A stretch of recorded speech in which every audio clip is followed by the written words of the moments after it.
د الله رسول فرمایي لیسا صدقتن، وی د صدقین علاوه د اوبون علاوه یو داسې صدقه چې هغه عظیمه صدقه هغه بل نشته ده. مطلب د حدیث دا ده چې عظیمه صدقه غټه صدقه ده د اوبو صدقه ده. یو صحابي راغی یا رسول الله سعد رضی الله تعالی عنہ مور می وفات شوه ده او غواړم چې صدقه وکما چې مور له الله اجر ورکړي. نبی صلی الله علیه وسلم فرمایل د اوبو صدقه وکا کوې وکا کوې. بهرحال دا صدقات د اوبو خیراتونه کول چاله اوبو ورکول دا د هغه دور نه الله رسول علیه الصلاۃ والسلام صحابه کرامو د ترغیب ورکړی او نبی سلام نه یو صحابي تپوس کو یا رسول الله افضل صدقه کومه ده؟ یا خو اعظم صدقه وا غټه بهترین صدقه کومه ده؟ الله رسول فرمایل الماء عبدی، اوب عظیمه صدقه ده بچا باندې اوسي. تاسو ته د موسی علیه السلام هغه قصه معلومه ده. موسی علیه السلام په خپل وطن کې چا جنگ کولو دو کسانو هغه خلاصې کولو یوې داسې په سوک باندې والو چې په سوک یې والو هغه مړ شو.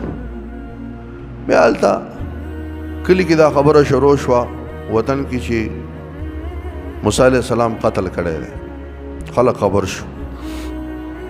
قصه اوږده راځي مختصر وی. موسی علیه السلام د هغه ځای نه را روان شه بل وطن ته لاړی مدین ته. چې کله لاړی دا ناشنا خبره ده. اوس بل وطن ته راغی تاریخ لیکي په لاره ورسره د خوراک سنو د ونو پاڼې را شوکولې هغه یې خوړې. وره غریب و خو صبر یې کولو د چا مال ته لاس نه اچولو چې راشه پردی مال بغیر اجازته وه. پاڼې خوړې چا دا سوال هم نه کولو او پردی مال هم نه خوړه. بیا راغی چې وی قتل بل وطن ته راغلی دی. څو ورځې سفر یې وکړو پیدل. هلته یې ولیدو چې څه خلک دي خپلې ګډې بیجې سره یي څاروي ورسره دي او هغې د کوي نه اوبه راوباسي او خپلو څاروو له ورکوي. یو دو ماشومې جنکۍ دي نو د هغې دا ګډې م راځي دغه اوبه خوال او دغه ماشومې جنکۍ هغه خپلې ګډې چیلۍ منع کوي ځکه پردو خلکو روخي دي. نو موسی علیه السلام هغې ته ورنږدې شو. تپوس یې ته وکړو تاسو ولې دا ګډې بیجې ایساروئ څه حال دی؟ هغې ورته ویل د خلکو دا اوبه روخي دي او چې کله دي دا خپل څاروي ماړه کړي بیا د دې نه کمې اوبه پاتې شي نو موږ د خپلو ګډو بیزو له هغه اوبه ورکوو. او جنکۍ وي د کوي نه یې بوخي روخې نه شوې کمزورې وي ماشومانې وي پاته شو اوبو ته ناست وي. موسی علیه السلام د الله نبی م دی. آینده زمانه کې الله نبوت ورکوي. جلیل القدر انسان دی او ورمخکې شو بوکې زر زر روخې او دې جنکو چې کومې ګډې بیزې وي هغې اوبه وڅښلې خوشحاله شو. نو کور ته لږې د وخته لاړې او دلته موسی علیه السلام د هغې نه سوال مال نه کولو چې مال لږه روټۍ راوړی او زه مسافر یم او بس لاړی. ثم تولی الی الظل د یو ونې لاندې کېناسته او رب انی لما انزلت الی من خیر فقیر. د دې آیات خلاصه معنی دا ده چې الله ستا د در فقیر یم ستا نعمت ته انتظار کوم.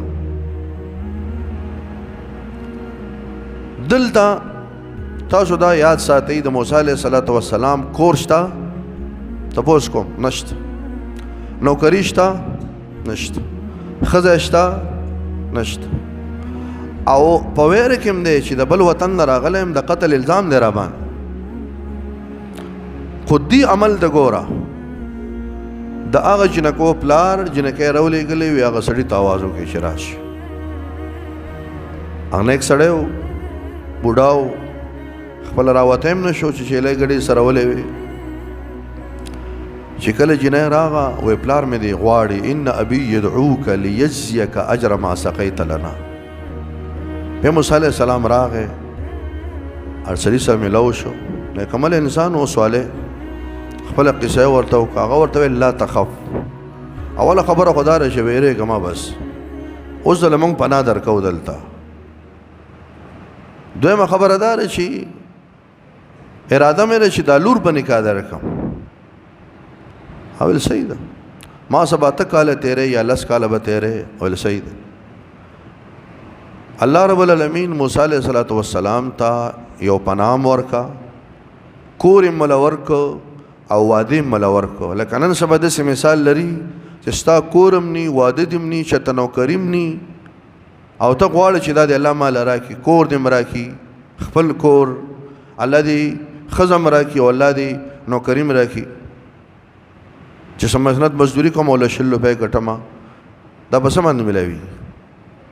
دا موسی علیہ الصلوۃ والسلام د عمل قران منتخی چې د سارول او ور کړو پردو سارول او به د الله نه سوال کړو چې الله عمل مې وکړو غواړم تا نه